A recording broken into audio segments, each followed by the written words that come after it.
이 광야에서 태어난 이 새로운 세대, 이 세대에게 하나님께서 모세를 통하여 세 번의 설교를 통해 새롭게 그들에게 하나님의 법을 가르치죠. 하나님이 계시다는 걸 알았지만 어떻게 하나님을 믿고 살아갈지에 대한 그 말씀을 가르치기 위해 계속해서 모세는 설교를 통해 그의 그 강에서 태어난 이 새로운 세대를 위해서 말씀을 증거하고 있습니다. 우리가 하나님을 믿는다는 것은 무엇일까요? 우리가 우리의 인생 가운데 좋은 결과가 있어야지 하나님에 대한 믿음이 좋아진다라고 한다면 우리는 하나님을 믿는 것이 우리가 무속신앙과 같은 모습일 것입니다. 그러나 우리는 힘들어도 하나님이 우리와 함께 하시고 그것조차 하나님께서 계획하신 일부라는 것을 깨닫고 믿음으로 우리가 낙심하지 않고 때가 이름에 모든 것들을 하나님께서 어, 우리가 결과로 얻을 수 있도록 하나님이 인도하신다는 것을 믿으시길 바랍니다. 그러니까 우리 인생 가운데 우리가 이거 낙심하는 게 목적이 아니고요. 이 환경 어려운 가운데 낙심치 않도록 말씀을 붙잡도록 하나님께서 훈련하신 것 같아요. 우리 인생이 항상 백전백승을 했습니까? 저도 뭐 대학도 그렇고 또 뭐 운전면허 모든 시험을요 한 번에 다 통과했어요. 그런데 제가 운전면허 시험을 볼 때 이런 일이 있었습니다. 이 강남 운전면허 시험 학원에서 이렇게 그 운전면허 시험장에서 시험을 보는데 이제 실기 이제 보고 있는데요. 어떤 남자분 좀 연세가 한 50대 정도 되는 분 같아요. 그 기다리는 사람들에게 다 앞에 앉아가지고 저 코스에서는 이렇게 해야 되는데 저기서 핸들 한번 꺾어야 되는데 저기 속도 줄여야 되는데 막 얘기를 해주는 거예요.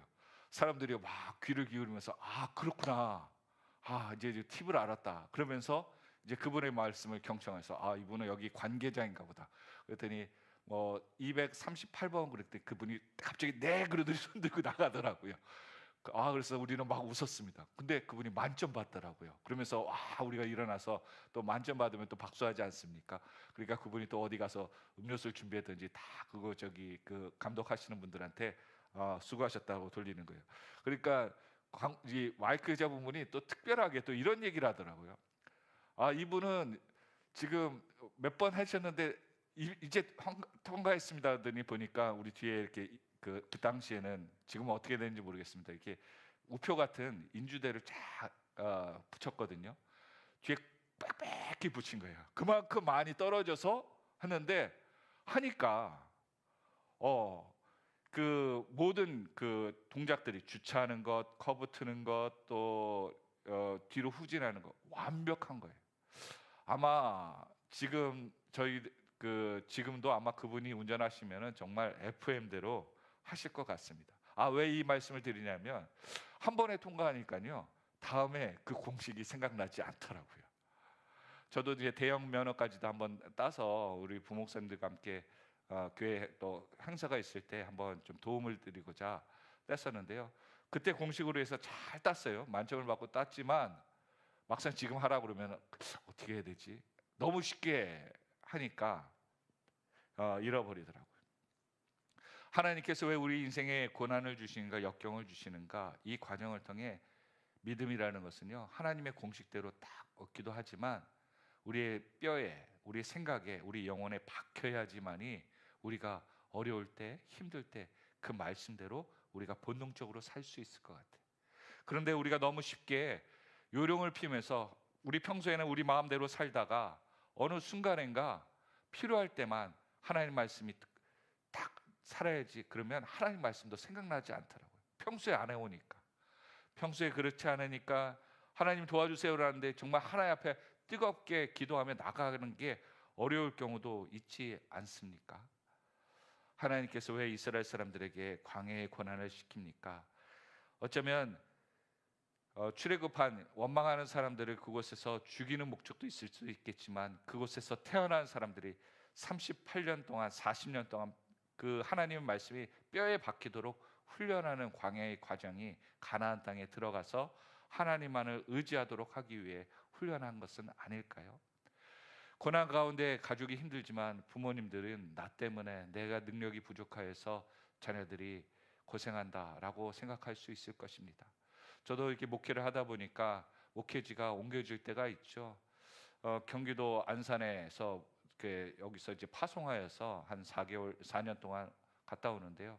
자녀가 부모 입장에서는 목회를 경험하는 좋은 경험이었는데 다녀오니까 자녀들이 학군이 바뀌고 자녀들이 친구들이 바뀌니까 아이들이 이 마음들이 붕 뜨더라고요. 그런데 하나님께서 이 자녀에 대한 그 모습 때문에 부모가 내가 조금 더 유능했더라면, 뭐 내가 조금 더 어떻게 마음을 잘 정했다면 자녀들이 이 심적인 고생을 안 할 텐데라고 생각할 수 있었겠지만 하나님께서 더 좋게 하시더라고요. 그곳에서도 좋은 친구들을 얻게 하고 자녀가 한 곳에만 머물러 친구들을 사귀는 게 아니라 이렇게 두루두루 사귀면서 그의 지경들을 넓혀가는 모습을 보여주더라고요. 오늘 16절에 보니까 이런 말씀이 있습니다. 모든 군인이 사망하여 백성 중에서 멸망한 후에 17절에 여호와께서 말씀하여 이르시되, 하나님께서 이스라엘 사람들이 아말렉과의 전투, 그렇죠, 모세의 손이 내려가지 않을 때 그 끝까지 싸우면서 이기는 그 능력의 전투들, 그것들 가운데 이스라엘 사람들은 우리 군대가 최고야 라고 생각했지만 그 군사들이 다 사망하여 멸망한 후에, 이 멸망이라는 단어를 쓰죠. 그러니까 결국 무슨 말입니까? 우리가 의지하고 있던 경력, 스펙, 내가 자랑할 수 있는 모든 것들이 다 떠나간 후에 무엇이 임한다고요? 17절에 하나님께서 말씀한다는 거예요. 오늘 우리 삶 가운데 나의 교만과 나의 내가 열정으로 섬기는 그 무엇인가 때문에 하나님 말씀이 들리지 않고 있는 것은 아닙니까? 간절함이 그것 때문에 사라지고 또 교만하여서 하나님의 말씀이 막힐 때도 있다는 거예요. 오늘 그것이 있다면 하나님께 내려놓으시길 바랍니다. 우리가 하나님 앞에 내려놓는다는 것은요, 우리가 포기하는 것 같지만 하나님은 더 좋은 것을 준비하고 있는 거예요. 그래서 이런 말씀이 있죠. 아이들에게 사탕을 주려고 하니까 아이들이 달라고 그러는데도 못 주는 거예요. 그러니까 주려는 분이 뭐라 그래요? 손에 있는 거 놔야지 더 많이 줄 수 있지 라고 얘기하시는 거예요. 우리가 있는 것을 내려놔야지 우리 손에 더 많은 좋은 것을 하나님이 주실 수 있는 것이죠. 그리고 하나님께서는 18절에 보니까 모압 변경을 아르를 지날 때 주의한 사항을 줍니다. 암몬 족속과 다투지 말라고 하는 거예요. 이길 수 있고 그들을 싸울 수 있는데 왜 그렇습니까? 롯 자손에게 기업을 준 지역이에요.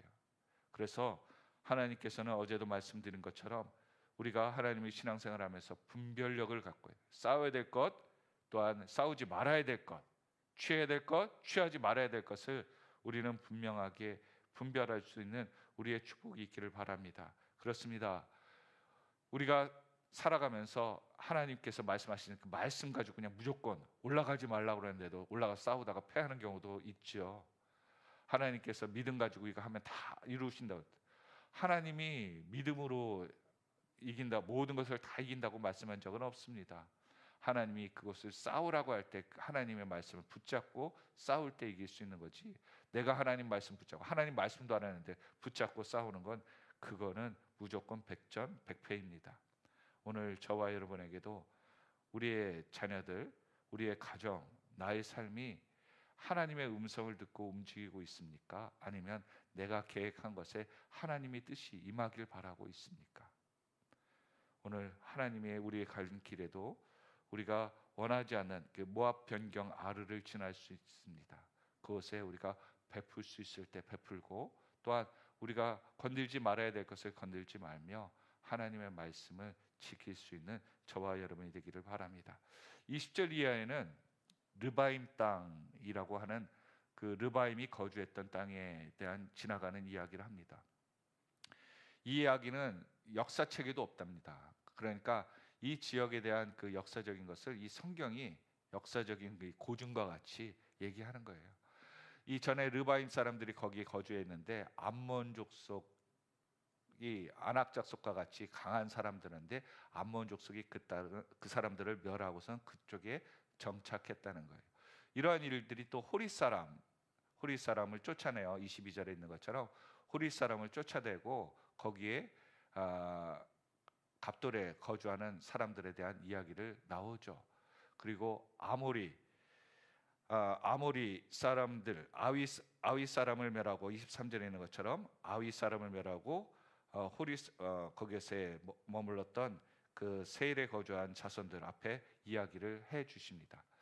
그러니까 결국 가나안 땅은요, 원래 있던 원주민들이 거주해서 가나안 땅에 있는 사람들을 이스라엘이 하나님이 쫓아내라는 것이 아니고, 이전에도 르바임 그리고 호리, 아위 사람 같은 그런 사람들이 그곳에 거주했는데 가나안에 지금 거주하는 사람들이 그들을 멸하고 그곳에 정착했다는 거예요. 그러니까 이스라엘이 그들에게 쫓아내고 그들을 땅을 쫓아낸다고 하는 것은 그들의 원주민들을 쫓아내고 하는 것이 아니라 그들이 있었던 일들을 하나님이 알고 있었다는 거죠. 오늘 저와 여러분에게도 우리가 이러한 하나님의 뜻을 잘 모르면 왜 그 원주민들 잘 살고 있는 사람들을 쫓아내요? 왜 그래요? 라고 물어볼 수 있지만 하나님께 물으면요, 하나님은 다 이유가 있습니다. 그 땅을 차지하게 했지만 이들은 그 땅을 음란하게 섬겼다라고 얘기하죠. 자녀들을 우상에 드리고, 또한 그들의 성적인 것, 그리고 그들에 대한 무질서한 그런 법들, 탐욕들이. 그래서 삼손 이야기를 들어보시면 여러분, 사사시대에 보면 그곳에 있던 블레셋 사람들 얼마나 탐욕적인 것을 알고 있고, 또한 그곳에 있던 가나안 사람들이 얼마나 간교한지, 그들이 얼마나 약탈이라든지 사람의 생명을 쉽게 여겼는지를 알게 됩니다. 하나님께서 그 땅에 하나님의 백성들의 법은 무엇이었습니까? 자기 생명을 대신할 정도로 철저하게 생명을 귀하게 여겼습니다. 그리고 남의 것을 탐하지 말고, 하나님의 십계명을 보십시오. 얼마나 지금도 그 법을 지킨다는 것은요, 인간의 인격과 서로에 대한 이웃을 보호하는 정말 귀한 법이죠. 그래서 고대 근동의 법들은 상당수가 이 십계명, 하나님의 말씀의 법을 참조했다는 그런 말씀도 있습니다. 이야기도 있습니다. 이런 것처럼 하나님의 법은요, 항상 인간의 법 위에 있습니다. 그러기에 하나님께서 이 말씀을 하셨다는 것은 이 땅의 주민들이 얼마나 타락했고 멸망을 당한 그 계기를 이스라엘, 하나님의 말씀을 잘 지켰던 거룩한 백성들이 그 땅을 차지하고 그들을 심판의 도구로 하나님께서 이스라엘을 사용하며 그 땅을 점령하도록 시켰다는 거죠. 그래서 25절 우리 한번 같이 읽어볼까요? 다시 한번 같이 읽겠습니다. 시작.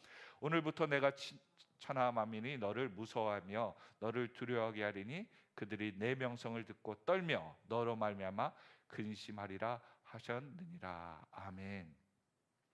이러한 축복이 여러분에게 또 우리 삶 가운데 있기를 예수 그리스도의 이름으로 축원드립니다. 여러분, 그렇습니다.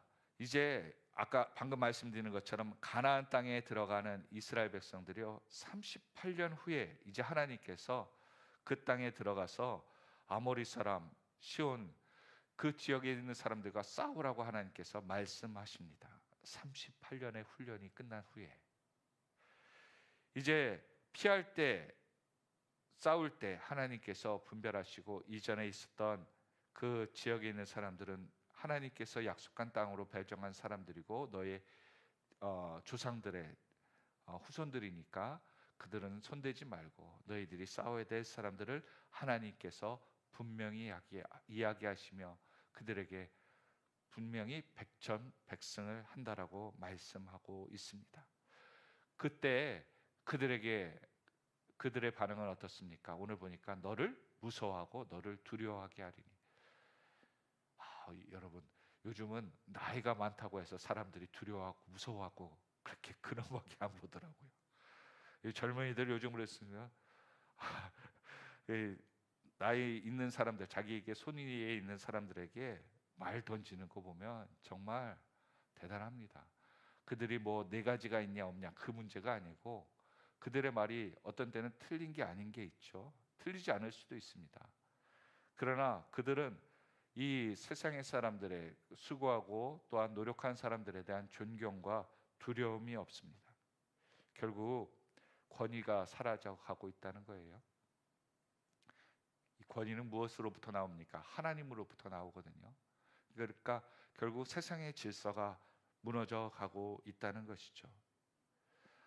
그런데 하나님께서 오늘 25절에 하나님의 권위를 어떻게 세우십니까? 그렇습니다. 하나님이 함께하는 백성을 통해서 하나님이 권위를 세워가더라고요.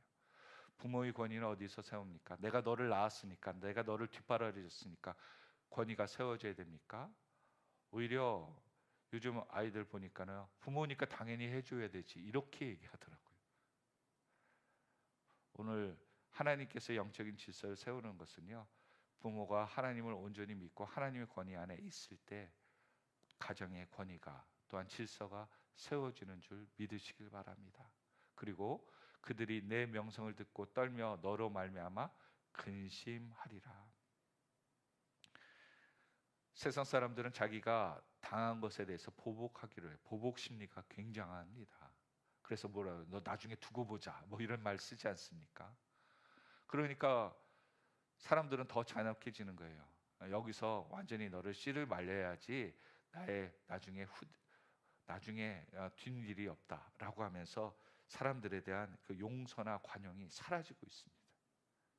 그런데 그걸 해결할 수 있는 방법은 오늘 하나님과 함께하는 사람들은 그 사람들이 입장에서는 오늘 근심하고 두려워하고 떠는, 그래서 그가 뭘 하지 않아도 그를 통해 내가 가까이 하지 않겠다, 그를 멀리하고 그에게 피해를 입지 않겠다, 피해를 주지 않겠다라고 얘기하는 거예요. 그래서 세상 사람들은 뭐 이런 얘기 하잖아요. 그런 두려움과 떨리는 마음들을 표현하지 않기 위해서 아우 재수 없어, 죄송합니다, 이런 표현을 써서 아우 저 사람이 인해 가지고 내가 안 돼, 일이 안 돼, 그런 말들을 통해 거리를 두지 않습니까? 그 사람을 통해 모든 것들이 잘 되는데 내가 죄된 것들이 드러나는 겁니다. 오늘 믿음의 가정들, 또한 하나님께서 이스라엘을 너희가 힘으로 가는 게 아니야, 하나님께 하면 적들이 알아서 그들이 꼬리를 내리고 그들이 피해, 그들이 하는 일들이 다 경영이 계획이 망하기 때문이야. 오늘 저와 여러분, 하나님이 싸우시는 방법입니다. 하나님은 물론 칼로도 힘으로도 무너뜨릴 수 있지만 하나님의 권세가 그들의 모든 것들을 무너뜨려 가더라고요. 말씀을 했습니다. 하나님은 이스라엘 사람들에게 원하는 것도 무엇이었을까요?